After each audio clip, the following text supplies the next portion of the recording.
tous. Bonjour à tous. Aujourd'hui, nous aurons une conversation, une discussion avec le docteur Zoe Blacksin sur les effets psychologiques des catastrophes sur le personnel médical. You can get started.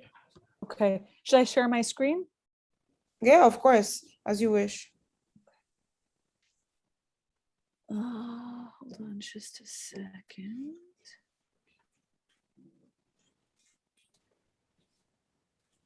Okay. Hello, everyone. Bonjour tout le monde. So I was asked by Dr. Sakaju to talk a little bit about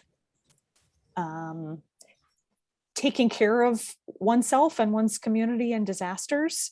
And I am going to talk a little bit about that. My slide show is very short because I was hoping to hear more from the medical staff, if possible. I know there are technical difficulties, so we will do the best we can. Bonjour. Je suis le docteur Zoe Blacksin et ce que je voulais faire aujourd'hui, c'était plus une discussion, ma présentation mes diapos, ma présentation est assez courte parce que j'espérais plus entendre parler le personnel médical sur le sujet d'aujourd'hui, mais je sais aussi qu'il y a des difficultés techniques et on va tous faire de notre mieux. I was listening to Aisha in Port-au-Prince talk a little bit about what has been going on with gangs and with political uncertainty, plus the earthquake.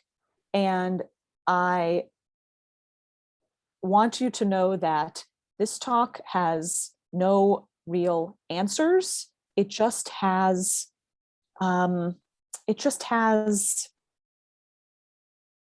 ideas for getting through difficult times. Bon, alors, j'écoutais Aïcha parler tout à l'heure. Elle nous parlait naturellement de la situation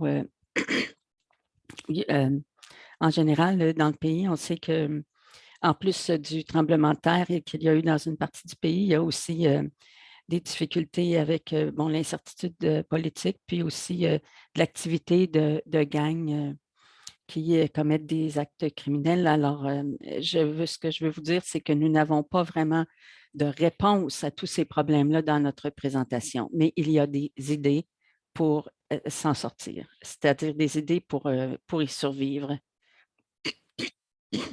But I am going to start out with a few things to hold on to do, because doctors really take a lot of security from doing things. I know I'm like that too. So I want to start out with some concrete things to do, but I'm going to then talk about ways to think about your own experience and how to take care of yourself. Bon, alors, une des choses que je vais parler aujourd'hui, c'est des choses auxquelles on peut s'accrocher, des choses qu'on peut faire. Je sais que les médecins, en tout cas moi je suis comme ça, vont ressentir une certaine sécurité en faisant des choses. Et puis aussi, je vais vous suggérer des façons de faire et des choses auxquelles penser. Okay. So obviously, for as long as there have been doctors trying to help their community in disasters. Bon, alors, depuis que les docteurs existent, il y a eu des docteurs qui ont dû travailler dans des situations désastreuses. We are often leaders in the community, and at the same time, unlike a lot of other leaders, we are part of the community, helping the community. Alors, nous, les médecins, nous sommes souvent des leaders dans la communauté, mais nous sommes aussi nous en faisons aussi partie, ce qui nous distingue un peu des autres leaders. So it makes sense that in a disaster, the public often looks to doctors to have a sense of security and support and to ask for information about what happens next and what people should do. En situation comme ça de désastre, de catastrophe, les membres de la communauté vont souvent se tourner vers les médecins pour obtenir ce sens-là d'obtenir de l'aide, puis de retrouver une certaine sécurité, parce qu'il y a une connexion sociale avec les membres de la communauté. Et on se tourne aussi vers eux pour trouver l'espoir. So what we do and say is important, not just doing surgery or taking care of wounds, but the way that we talk to our patients in a disaster is extremely important and helps to heal. Ce que les médecins font et ce qu'ils disent ont un effet sur les... Et ils aident aussi les patients à guérir. Ce n'est pas juste une question de faire une chirurgie pour guérir les blessures, mais c'est aussi la façon de parler aux patients qui va les aider à guérir. Normally, we take care of one person at a time, but in a disaster, we are literally, of course, taking care of many people, but we're also taking care of our community as we try as a group to move forward. Et normalement, un médecin va s'occuper d'un patient à la fois, mais dans une situation de catastrophe, il va y avoir un médecin qui va s'occuper d'un grand nombre de patients presque simultanément et les médecins vont aussi s'occuper d'une certaine façon de la communauté aussi parce que c'est comme ça qu'on va sentir qu'on avance. And I think it's particularly important. I just wanted to point out one thing specifically. It's important that we show that we can be efficacious, that we can, although we are just one person in emergency, we can get things done and make things happen. And it's important that we show other people that they can do the same. Alors, une des choses qui est particulièrement importante, c'est de montrer que nous, les médecins, nous sommes efficaces et aussi montrer aux autres membres de la communauté qu'eux aussi, ils peuvent être efficaces et faire avancer les choses. So there are, in the field of disaster psychiatry, there are 3 big points that I wanted to share with you about how to do this, how to communicate with your patients and the community in a way that is supportive and helpful, even if you have no resources. Bon, alors, dans le domaine de la psychiatrie en situation de catastrophe, il y a 3 points très importants que je veux souligner en ce qui concerne la communication avec les membres de la communauté. So 3 points. So this is point number 1. People have many responses in the face of an emergency. They have different psychological responses and behavioral responses, and those are normal in the context of an emergency or a disaster. Les gens ont différentes manières et au point de vue psychologique et au point de vue de leur comportement, ils ont des différentes manières de réagir à la catastrophe et ces manières différentes-là sont normales étant donné les circonstances et on s'y attend. People can sleep too much, sleep too little. They can be very emotionally distressed, or they can be very emotionally closed off. They can be abnormally happy. They can be violent or act in ways that they wouldn't ordinarily act. And all of that is normal in an abnormal circumstance. Alors, dans des circonstances qui ne sont pas normales, il y a des manières de réagir qui sont normales, dire que les gens peuvent trop dormir ou pas assez dormir, ou bien ils peuvent aussi être comme figés ou bien être très émotifs. Et puis, il y a, des gens peuvent être violents alors que normalement, ils ne le seraient pas du tout. Ce sont toutes des manières normales de réagir à la situation. So I think it's important that you all recognize that in your patients and also yourselves. C'est important de détecter ça chez vos patients et chez vous aussi. And it's important to tell people around you that that is the case. So you can tell your patients that it's okay to feel angry, sad, confused. It's okay to feel nothing. It's okay to act in ways that one or normally would not act, because all of these are expected and normal in disaster. Alors, c'est important de rassurer les gens et de leur expliquer que leurs réactions, quelles qu'elles soient, elles sont normales compte tenu de la situation. C'est correct d'être très émotif, c'est correct de ne rien ressentir, c'est correct d'être triste et c'est correct d'être en colère. And you can suggest ways of coping. So how does one cope when one does not have a lot of resources?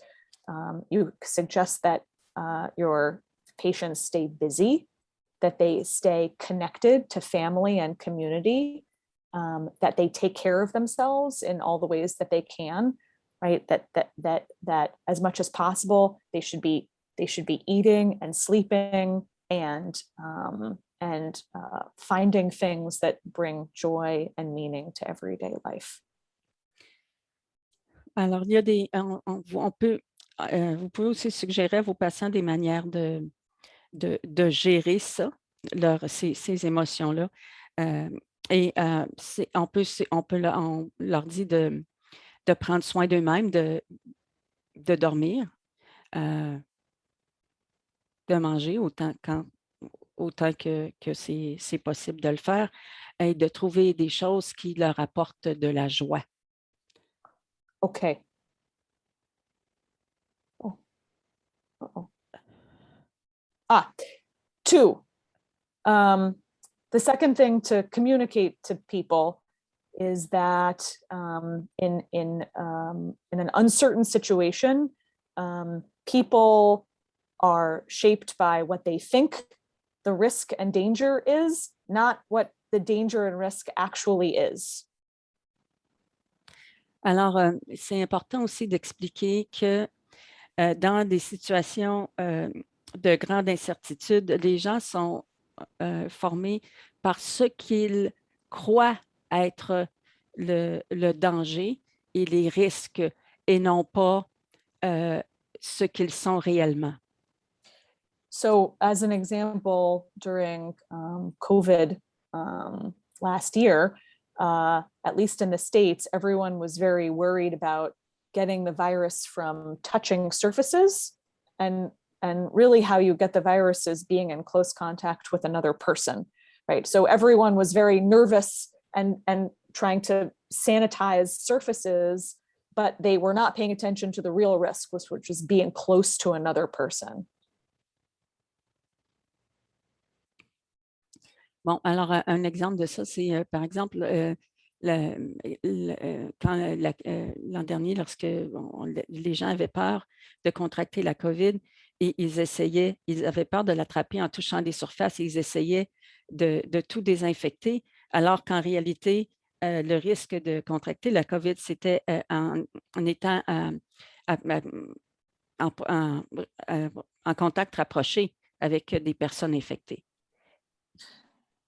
maybe an example that is closer to you guys in Haiti is the idea that buildings may be risky to sleep in, even if they've been checked out and they've been found to be structurally sound. So the perceived risk is that the building is not safe, whereas the actual risk is that maybe being outside might be more dangerous than sleeping inside.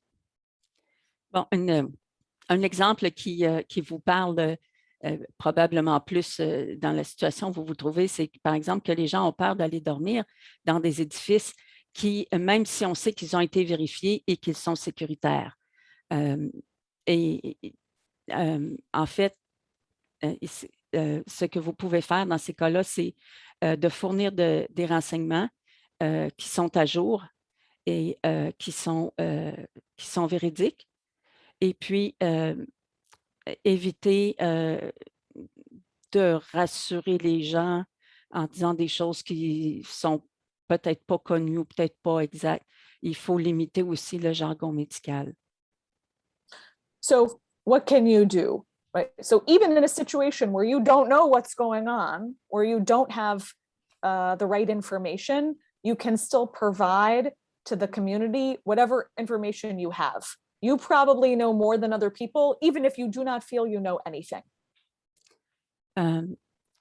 Ça se peut que vous pensiez que vous ne savez pas grand-chose, mais en fait, vous en savez probablement beaucoup plus que la population générale. Alors, l'information que vous avez, communiquez-la. You should, even though I think it's easy to say everything is going to be all right, or don't worry, it would be better to say something to your patients that is true, such as, I am here with you, I'm going to share information with you, we are going to work to make this situation better together. Au lieu de dire, évitez de dire, ah, ça va bien aller, ne vous inquiétez pas, c'est préférable de dire, écoutez, je suis ici, là, je suis ici avec vous, on travaille, on va faire ça, on va travailler ensemble pour améliorer les choses, pour s'en sortir. In an emergency, we stop thinking with our more advanced frontal lobe part of our brains, and we instead think more with the reptilian, more ancient and more basic structures of our brains. And so even basic information that you think people already know, they probably need to hear it again. Alors, en situation d'urgence, l'humain arrête de réfléchir en utilisant le lobe frontal du cerveau et on retombe à ce qu'on appelle la partie reptilienne du cerveau qui est vraiment la plus ancienne. Et même si les gens ont déjà entendu des choses que vous avez dites et des informations que vous avez déjà données, ils ont besoin de le réentendre. So you can remind people that they should not be drinking water that hasn't been boiled, that they should be taking care of their wounds in a certain way, that they should come back to clinic in a week. You can remind them of that. That's very organizing and very calming for people to hear information multiple times. Et, par exemple, il y a des choses que vous pouvez faire, qui est par exemple de répéter les consignes. Vous les avez déjà dites, mais les gens ont besoin de le réentendre. Il faut leur rappeler qu'il ne faut pas boire de l'eau qui n'a pas été bouillie, leur rappeler qu'ils doivent prendre soin de leur plaie et comment ils doivent le faire, et aussi leur dire, tu dois revenir à la clinique dans une semaine, et le répéter. Okay. And number 3. Sometimes it's less important to talk and more important just to be together with other people in the community. Parfois, c'est plus important d'être ensemble que de parler, d'être ensemble avec d'autres membres de la communauté. In a situation where people have very few resources, there are still a couple really important things that people do have to cope, and that is a community support system, right? So family, friends, and people that you know in your community. Alors, dans ces situations-là où on n'a pas les ressources habituelles, il y a des choses qui vont aider les gens. C'est le sentiment d'être ensemble, d'être une communauté qui s'encourage. The second thing that people still have is religious and spiritual beliefs, and having religious and spiritual beliefs is a real source of strength in a disaster. Les gens ont encore leurs croyances spirituelles et religieuses, et ce sont des outils qui sont très puissants dans une situation comme ça. And the third thing is cultural traditions, right? Those don't go away even when many other things have been stripped away. Une des choses qui demeure, elle aussi, ce sont les traditions culturelles. Peu importe la situation, les traditions culturelles demeurent. Et ce sont des symboles qui vont aider les gens à sentir un lien, qui sont en communauté, puis qui va les aider à aller de l'avant.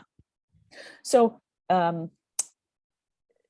this is why in a lot of communities that have faced disaster, rituals that bring people together are really important. So people gathering together for religious ceremonies in a church, or people gathering together for mourning ceremonies, like lighting a candle or saying a prayer or having a moment of silence. These are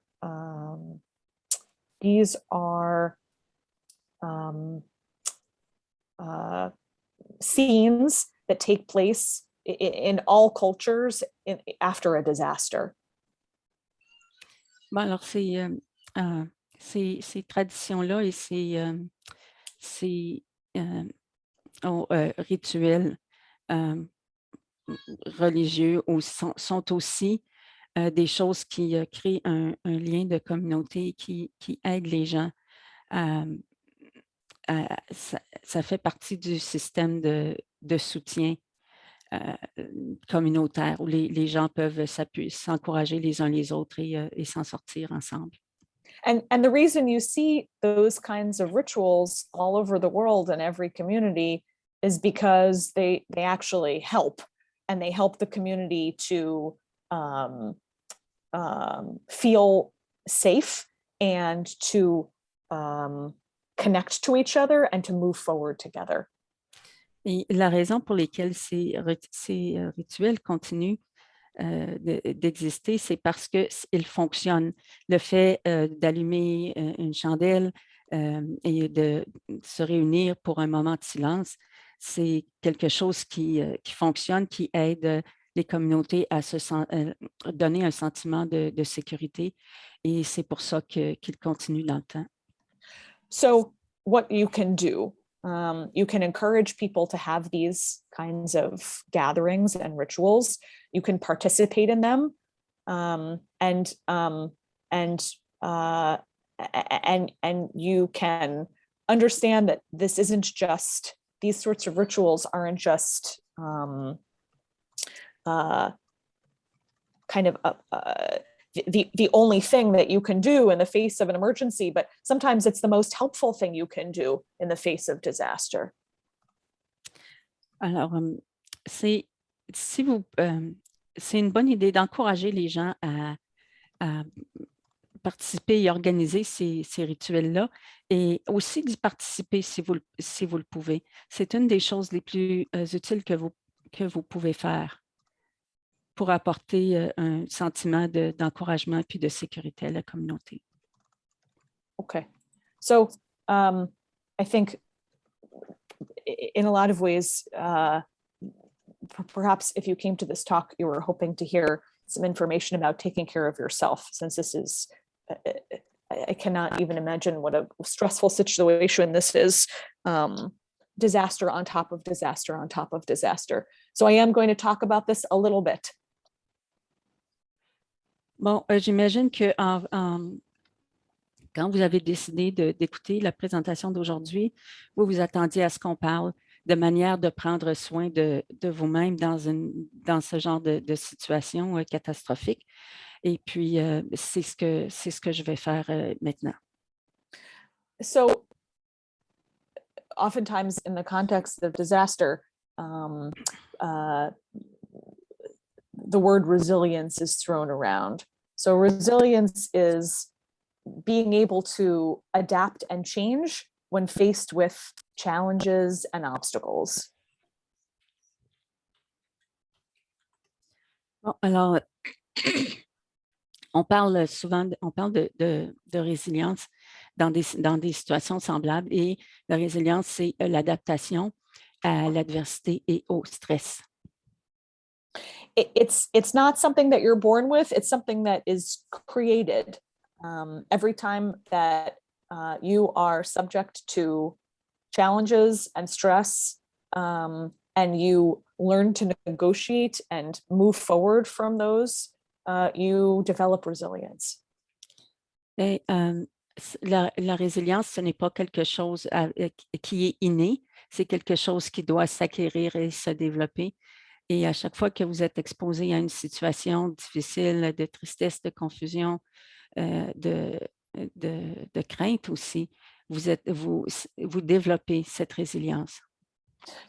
When studies are done on resilience and coping in doctors, particularly doctors who have had stressful experiences, which is basically all doctors, right? What they find is that doctors, by nature of being doctors, tend to be very resilient. En fait, les médecins sont des personnes qui sont très résilientes parce que ça fait partie d'eux, parce que ça fait partie de leur vie professionnelle aussi. Which makes sense, right? Because there are a lot of challenges to becoming a medical staff member. And if you can negotiate those challenges, you kind of get to the end of the path and you become a doctor. And then more challenges are put in your way. So it makes sense that people that choose to be doctors, and not just doctors, by the way, nurses, social workers, psychologists, counselors, these are people that tend to have developed a lot of resilience. En fait, c'est normal que le personnel médical, j'ai dit médecins, mais c'est aussi les médecins, les infirmières, les gens qui travaillent dans le domaine de la santé, ça peut être aussi les travailleurs sociaux, parce que quand on décide d'aller travailler dans ce domaine-là, déjà, il y a des défis à surmonter, des difficultés à surmonter pour y arriver. Et une fois qu'on a gradué et qu'on pratique, eh bien, il y en a encore d'autres situations difficiles qu'on doit traverser. Donc, c'est normal que la résilience se développe chez les personnes qui travaillent dans le domaine médical. So, there are a couple of personality traits associated with resilience.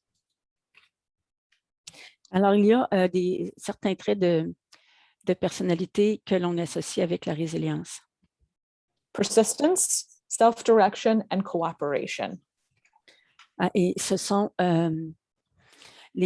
c'est la persistance, et l'autodirection et la coopération. So, again, these are things you most likely already have because you are where you are in life and you're here listening to me talk, and you are dealing with the problem with violence and political uncertainty and destruction all around you every day. Alors, vous possédez déjà ces traits de personnalité, parce que si vous ne les aviez pas, vous ne seriez pas où vous êtes maintenant. parce que vous avez à vivre avec la destruction, avec la violence et l'incertitude, la destruction partout autour de vous. So sorry, you got to tell me about the HSC.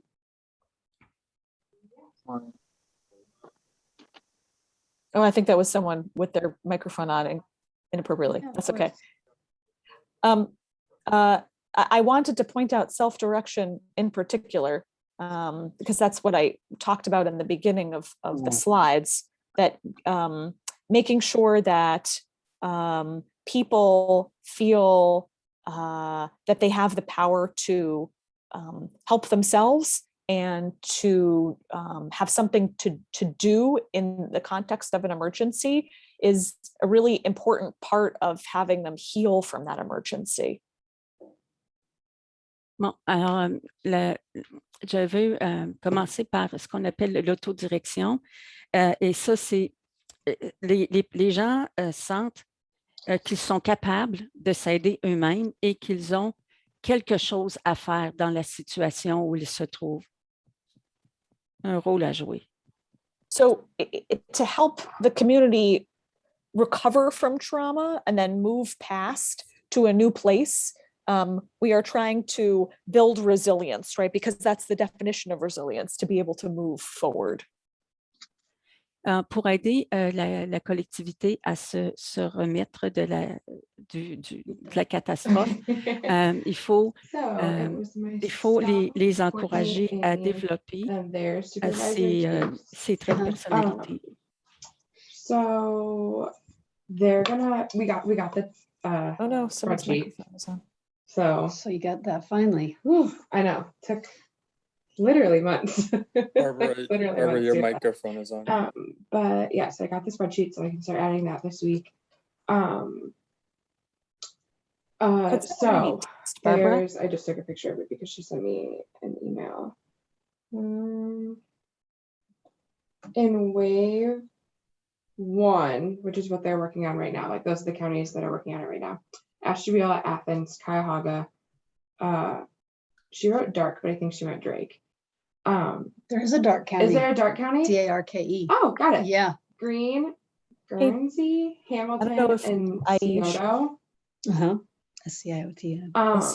Those are the ones that are currently working on it right Looks like now, that they're reaching out and saying, listen, like, this is what we did with relink.org. If you haven't heard of them, this is what they do. And they're going to, help our data live on. And if you want the same. How many counties is that? 1, 2, 3, 4, 8. Hold on a second. This is the guy that's on this call. You're fine. okay. Sorry. No, I no, that's didn't even okay. pick that up. I'm No. not sure why he's calling You're me. fine. Okay, so this is where my talk formally ends. It's, I think, important to know that you have to take care of yourself before you could take care of other people. That sounds quite obvious in a lot of ways, but it's not obvious because doctors are the first people to move toward disaster rather than to move away from it. But if something happens to us, we can't help other people. So it's important to take care of ourselves, even before we take care of others. Bon, ça semble, ça saute aux yeux, ou du moins on dirait que ça saute aux yeux de dire il faut prendre soin de soi-même avant de prendre soin des autres, mais c'est pas vraiment si clair que ça parce que les médecins sont, le personnel médical aussi sont les premières personnes à courir vers la situation de désastre qui s'est produit au lieu de fuir. And I did not include a list of ways to cope or take care of yourself because I personally do not know what each of you needs. But in a very basic way, if we're not eating well, if we're not sleeping well, if we feel nervous about our own safety, or if indeed we're in danger, we are not taking care of ourselves, and I wouldn't expect you to be able to then do work for other people. Bon, je n'ai pas inclus la liste des choses à faire pour prendre soin de vous parce que je ne connais pas vos besoins dans votre situation présente, mais c'est certain que il faut manger puis il faut dormir. Et si vous n'êtes pas, si vous êtes incertain en ce qui concerne votre sécurité, en tout cas, c'est pas l'idée, c'est pas bien, c'est pas très bon pour vous. Ben c'est ça. Pour aider les autres, il faut s'aider soi-même. But so I didn't make a list of those things, but I think it's important to think about what you need to feel well enough to be able to do work for other people. Alors, je n'ai pas inclus la liste, mais c'est très important que vous pensiez à ce dont vous avez besoin pour vous sentir en mesure de prendre soin des autres. So I don't know if anyone is out there, and I don't know if you can speak with the group and with me, either by chat or by microphone. But I wanted to leave time for the medical staff in Haiti to talk about their experiences or their concerns, or if anyone has questions, because in fact, that doing so is a ritual that itself helps people to recover and to feel more capable after trauma. Je ne sais pas si vous pouvez intervenir et discuter ici aujourd'hui ou poser des questions, mais ce que je veux vous dire, c'est que c'est important de parler ensemble de comment vous vous sentez, de vos besoins, puis de votre état d'esprit. C'est un rituel qui est très important pour assurer votre bien-être et s'assurer que vous allez pouvoir rester en bon état et être capable de continuer à faire votre travail.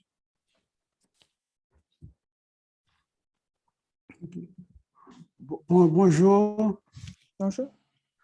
Et merci pour la présentation. J'ai un commentaire, en même temps une question. Bon, nous vivons au Cap haïtien. Heureusement que le Cap est un petit peu épargné par la situation générale d'Haïti. En Haïti, nous vivons dans un état de catastrophe permanente, je pourrais dire. Catastrophe économique, écologique, sécuritaire et des catastrophes naturelles aussi.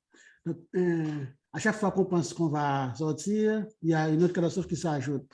Maintenant, là, les médecins, tout comme les personnels médicaux, tout comme la population générale, vivent la même situation. Ma question maintenant, c'est comment éviter de sombrer devant de telles catastrophes?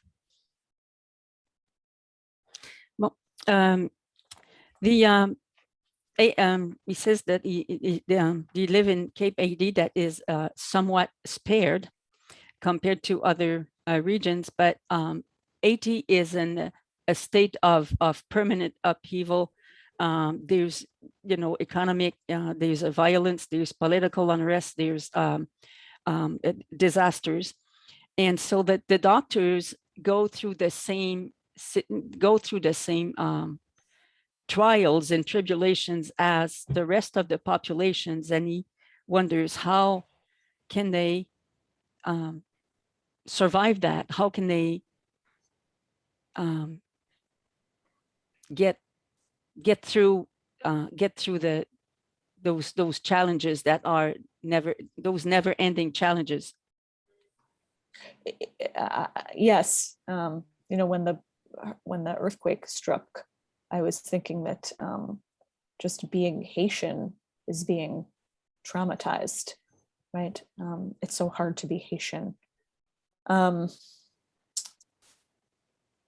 was also thinking, as you were asking your question, about a saying in Judaism. This is the Jewish New Year, and I am Jewish. And one thing the saying is that the world is filled with disasters, and it's not for any one person to be responsible for fixing that disaster, but it's for all people to do something in response to disaster. OK. Bon, aujourd'hui, c'est le Nouvel An juif. Je suis moi-même juive. Et nous avons un proverbe là, ou un dicton que nous disons, c'est que le monde entier est rempli de désastres et ça n'appartient pas à il n'y a pas une personne, une seule personne qui doit se charger de régler le problème toute seule. C'est quelque chose qui est partagé entre tous les êtres. That does not answer your question, I know. And it's hard for me to answer your question because you are asking, how can we bear unending suffering? And I don't know. How are you managing? I mean, I feel that you should tell me how it is that you're able to do the work that you do every day. Je sais que ça ne répond pas à votre question. Et en fait, je me demande comment vous faites. Et j'aimerais savoir, mais comment vous faites pour continuer à faire chaque jour le travail que vous faites compte tenu des désastres qui n'arrêtent pas? Bon, je pourrais dire que chaque personne réagit, disons, selon sa capacité de réaction, je voudrais dire. Malheureusement, on sent, disons, que la communauté réagisse ensemble seulement à la phase aiguë de la situation. Mais après la phase aiguë, tout le monde continue dans leur chemin et on pourrait dire, donc, selon l'éducation de la personne, selon son niveau de conscience, il peut toujours continuer à se comporter, à aider les autres, ou bien, disons, à les exploiter, malheureusement. C'est ce que je constate en Haïti. Bon, à l'hôpital du Seigneur, par exemple, bon, heureusement, on n'est pas encore en phase d'un désastre naturel, mais on dit qu'il y a des plans qui se préparent, mais personne n'est au courant de ces plans. Bon, est-ce que si une catastrophe arrive, on va pouvoir bien réagir? C'est vrai qu'il y a des gens qui en parlent tous les jours, mais la grande majorité ne réagissent pas et attendent que la situation arrive. Bon, je ne sais pas comment on va réagir ensemble, je voudrais dire. Bon, alors, chaque personne y va avec ses capacités et je dirais que la population va être unie dans la phase aiguë de la situation de désastre, mais après, les gens recommencent plus ou moins chacun pour soi. Ici, à l'hôpital Justinien, nous n'avons pas été touchés. You are supposed to translate in English, I think. Nous n'avons pas été touchés comme ça par ce désastre-là, mais on parle qu'il y a des... Doris, Yeah. sorry, you're supposed to translate it in English. Oh, not in I'm so French. sorry. It's okay. I am so If sorry, you're I repeating forgot. it in Yeah. French, Okay, so he says that everybody no problem.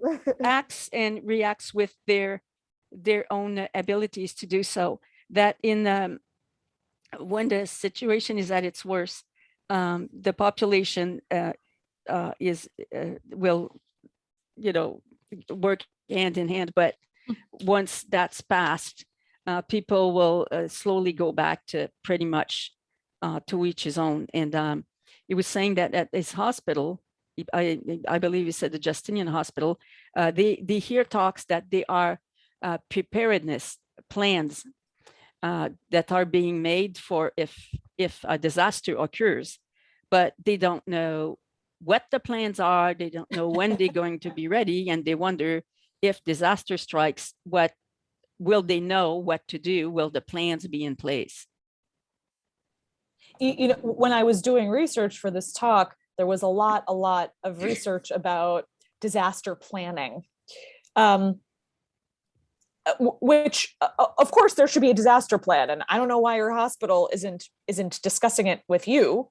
Perhaps it would be helpful for your group, whether that's you and the people that you work most closely with, or whether it's your whole specialty practice, or whether it's your wing of the hospital, to create a plan so that there is a plan. But I think that does not address the larger question, which is, you can have a great plan, but how there's no plan for trauma on trauma on trauma on trauma, right? I think you can plan, but there has to be an awareness that there's a limit to planning, and at some point it is you withstanding stress in the world, and that's the only thing that you can fall back on. Oh, alors, quand je faisais de la recherche pour cette présentation, j'ai constaté qu'on parlait justement de plans de préparation aux désastres, mais oui, aux catastrophes. Mais ce que je me demande, pourquoi l'hôpital ne discute pas avec vous, le personnel médical, pour voir quels sont les besoins. Puis pour pouvoir créer un plan, il faut savoir, c'est important de consulter le personnel qui va s'occuper des victimes pour voir de quoi ils ont besoin. J'aimerais, mais un plan, ça a quand même ses limites, parce qu'on peut avoir bien planifié puis bien organisé les choses, mais il va venir un moment où la seule chose qui va permettre de continuer à progresser, ce sont vous, les médecins, qui supportent le stress, parce qu'il y a des gens, des patients dans des états graves qui arrivent un après l'autre. C'est des arrivées incessantes, vous êtes débordés, et puis c'est vous qui allez trouver des façons de faire, et puis endurer ce stress-là jusqu'à... Le plan ne va pas nécessairement gérer ça.